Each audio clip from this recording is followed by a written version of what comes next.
எனது கணவரை சுன்னாகம் போலீஸ் நிலைய அதிகாரிகள் இரவு மதிலேறி பாய்ந்து அத்துமீறி நுழைந்து எண்ணத்தில் அடித்து சப்பாத்து கால்களால் உதைந்து துப்பாக்கியால் காட்டி மிரட்டி கழுத்தில் துப்பாக்கியாலும் அடித்து நிறைமாத கர்ப்பிணி என்றும் குறித்து பார்க்காமல் என்னை துப்பாக்கி காட்டி மிரட்டினார்கள். அடித்தடித்து தான் இழுத்து கேட்டை திறந்து கொண்டு போய் சப்பாத்து கால்களால் உதைந்து கொண்டு போய் ஆட்டோக்குள்ளையும் அடிச்சடிச்சு கண்ணை கட்டி கொண்டு போய் பிரசாத் என்பவர் கிராண்ட் பிரான்ச் ஓஏசி அவர் விசாரணை பிரிவு அறைக்கு இழுத்து சென்று பைப்புகளால் அடித்து காலுகளால் உதஞ்சு ஒருவர் கழுத்தை இறுக்கி பிடிக்க பைப்புகளால் சரமாரியாக தாக்கி முட்டுக்காலில் இருக்க விட்டு கோடாலி எடுத்து வெட்ட ஓங்கி உடம்பு முழுக்க கண்டல் காயங்கள் ஏற்பட்டுள்ளது. எனது பெயர் ராசரத் நவகுமார் கோபிகா. நான் சுன்னாகம் ஏஜி ஆஃபீஸ்லேயே நுடிவில் கிழக்கு சுன்னாகம் என்ற முகவரியில் இருக்கிறேன்.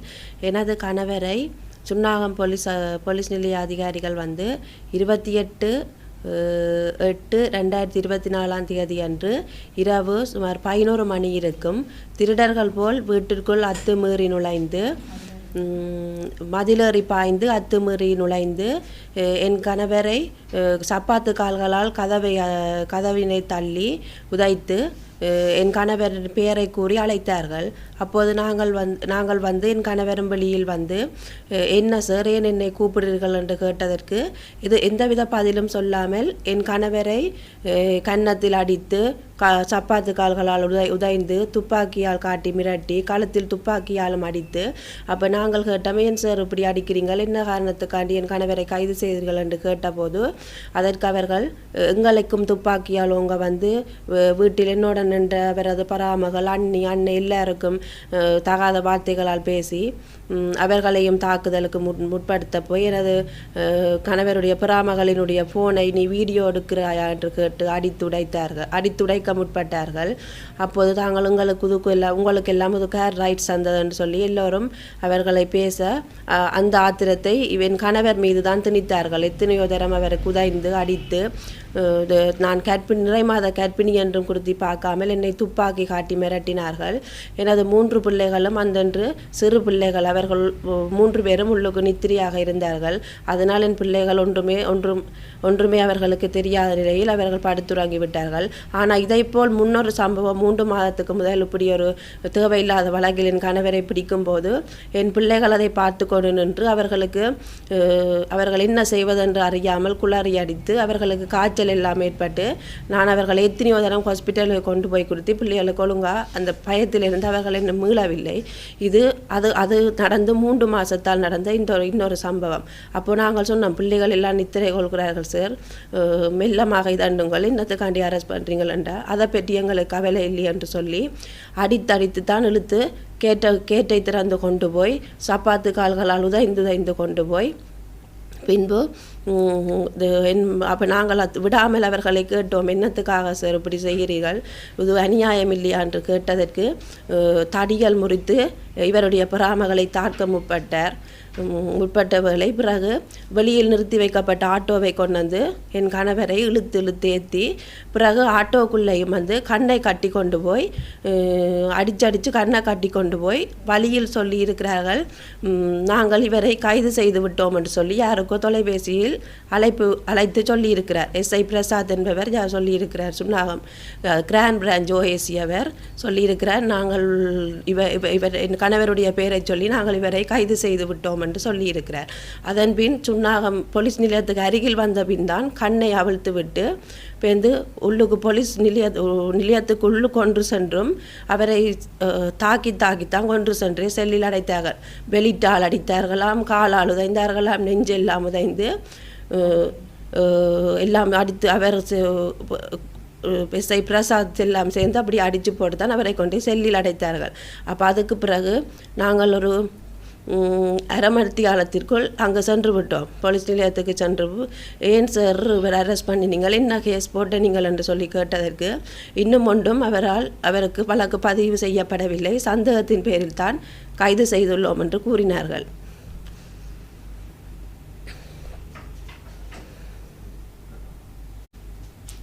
அதன் பின் அடுத்த நாள் நாங்கள் விடிய அவரை பார்த்தபோது பார்ப்பதற்கு இப்படி 6 மணி அப்படி நாங்கள் போலீஸ் நிலையத்துக்கு வந்து விட்டோம். வந்தவுடன் எனது கணவரை வந்து உச்ச நீதிமன்றத்துக்கு கொண்டு போகிறோம் என்று சொல்லி அங்கே நின்ற போலீஸ் அதிகாரிகள் சொன்னார்கள். அப்போ சொல்லி எனது கணவரும் சொன்னார் இப்படி எனக்கு அச்சுறுத்தல் விடுத்து இருக்கிறோம் என்று. அப்போ நாங்கள் என்ன செய்தோம், இது இப்படியே பார்த்து கொண்டு ஒன்றும் செய்யலாதுன்னு சொல்லி பெரிய இடத்துக்கு செல்வோம் என கூறி டிஜிஐ போலீஸ் நிலையத்திடம் அங்கே சென்று முறைப்பாடு செய்தோம்.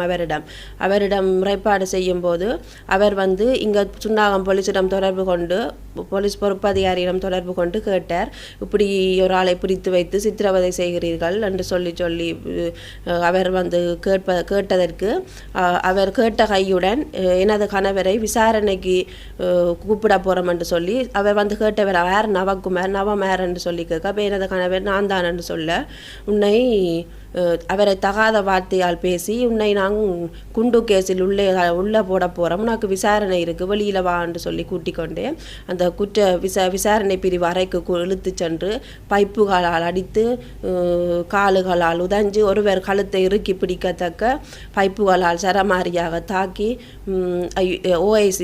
ஓஐசி தாக்கிவிட்டு என் கணவர் கைசை பிரசாத்திடம் கண்ணை காட்டி பைப்பை கொடுத்து விட்டு செல்ல அதன் பிறகு எஸ்ஐ பிரசாத்தின் கணவரை தாக்கி தனது காலுக்கு முட்டுக்கால் ஒரு பழுதடைந்த ஒரு ஊத்த நிலத்தில் சுத்தமில்லாத நிலத்தில் என் கணவரை தன் காலுக்கு கீழே முட்டுக்காலில் இருக்க விட்டு அது அவர் தான் நவம் என்னை கண்டால் நீங்கள் எங்கேயும் எப்பவும் என்னை கையெடுத்து கும்பிட வேணும், ரோட்டில் நீங்கள் எப்பவும் எனக்கு கீழ் தான் இருக்க வேண்டும் என்றெல்லாம் சொல்லி உடம்புகளை எல்லாம் அடித்து தாக்கி மற்ற மூன்று அடி உயரமான கோடாளி எடுத்து காட்டி வெட்ட ஓங்கி வெட்ட தலையில் இந்த கேஸும் உனக்குத்தான் போட போகிறோம் இந்த கேஸும் என்றெல்லாம் பெருட்டி, நீ உன்னுடைய மனைவி டிஜைட்ட போனால் என்ன எங்கே போனால் என்ன எனக்கு ஒன்றும் செய்யலாதென்று தகாத வார்த்தைகளால் பேசியவரை அதுக்கு பிறகு இவர் தன்னால் உடம்பு நிலை இயலாமல் கிடக்கு சார், சத்தி வருகுதுன்னு சொல்ல வெளியில் போய் சத்தி எடுக்க அதுவும் முதைந்து தான் தள்ளி விட்டார்களாம். தள்ளி விட்ட கையுடன் இவர் வந்து சத்தி எடுக்க அங்கே நின்ற போலீஸ் அதிகாரிகள் சொல்லிச்சு, நம்ம இவர் சத்தி எடுக்கையில் தண்ணி தான் சத்தியாக எடுக்கிறார் என்று சொல்லி சிங்களத்தை சொல்ல அதுக்கு பிறகு மீண்டும் கொண்டு வந்து முட்டுக்காலில் இருத்தி துன்புறுத்தினார்கள். இப்போ இவர்கள் இப்படி எல்லா இடத்திலும் இவரை தாக்கியபடியால் இவருடைய உடம்பு முழுக்க கண்டல் காயங்கள் ஏற்பட்டுள்ளது. தழும்புகள், கால் எல்லாம் நடக்க முடியாத சூழ்நிலையில் உடம்பெல்லாம் காயம், மற்றது சாப்பாட்டு குழாயினால் உடம்பு போக முடியாத நிலை, அது உள்ளதே அவருக்கு ஏற்கனவே இருந்த பிரச்சனை. இப்போ இவர்களின் தாக்குதலால் அது இன்னும் கூடி இவர் ஒரு உணவு உட்கொள்ளாத நிலையில் இருக்கிறார். தண்ணிகள் ஜூஸுகள் மட்டும்தான் குடித்து கொண்டிருக்கிறார். வந்து இவை வந்து இந்த இப்படி செய்த இந்த அதிகாரிகள் வந்து ஒரு சாட்சிகளும் இல்லாமல் இந்த கணவரை போட்டு இவ்வளவு சித்திரவதைக்கு உள்ளாக்கி இருக்கிறார்கள். இவர்களுக்கு வந்து பெரிய இடத்தில் நாங்கள் முறைப்பாடு செய்தது போல் இவர்களுக்கு எங்களுக்கு நீதி வேணும். இந்த இப்படி செய்த கணவரை வந்து நாங்கள் இப்போது தெல்லிப்பள்ளி ஆஸ்பத்திரியில் சிகிச்சைக்காக அனுமதிக்கப்பட்டிருக்கிறார். அவருடைய உடம்பு நிலை இன்னும் சரியாகவில்லை. என்றிடம் 3 நாள் சிகிச்சை பெற்று கொண்டிருக்கிறார். இப்போ இப்படி செய்த அத்துமீறி என் கணவரை அரெஸ்ட் பண்ணி இவ்வளவு சித்திரவதைக்குள்ளாக்கப்பட்ட என் கணவருக்கு ஒரு நீதி வேணும். இனியும் நாங்கள் வாழ முடியாத சூழ்நிலை இந்த சூழலில் உருவாக்கப்பட்டு கொண்டிருக்கிறது. இப்போ நாங்கள் சுமூகமாக வாழ எனது பிள்ளைகளினுடைய படிப்பு, அவர்களை நான் பள்ளிக்கூடத்துக்கு ஹஸ்பண்ட் இப்படி நடந்ததால் 3 நாளாக பிள்ளைகள் பள்ளிக்கூடமும் இல்லை, அவைகளும் வீட்டுக்குள்ளே இருக்கிறார்கள். பள்ளிக்கூடம் டியூஷன் இல்லாமல் நானும் போலீஸ் நிலையத்திலிருந்து 9 மாத கர்ப்பிணியாகியும் விடிய 6 மணியிலிருந்து இரவு 10 மணி மட்டும் போலீஸ் நிலையத்திலிருந்து காவலிருந்து என் கணவருடன் இருக்கிறேன். அதற்கு ஒரு பெறாலும் என்னில் அனுதாபம் காட்டப்படவில்லை. எனவே இந்த இப்படி செய்த அந்த சுன்னாகம் பெரிய போலீஸ் நிலைய பொறுப்பு அதிகாரி ஓஐசி குற்றப்பிரிவு அதிகாரி பிரசாத் அவர்களுக்கு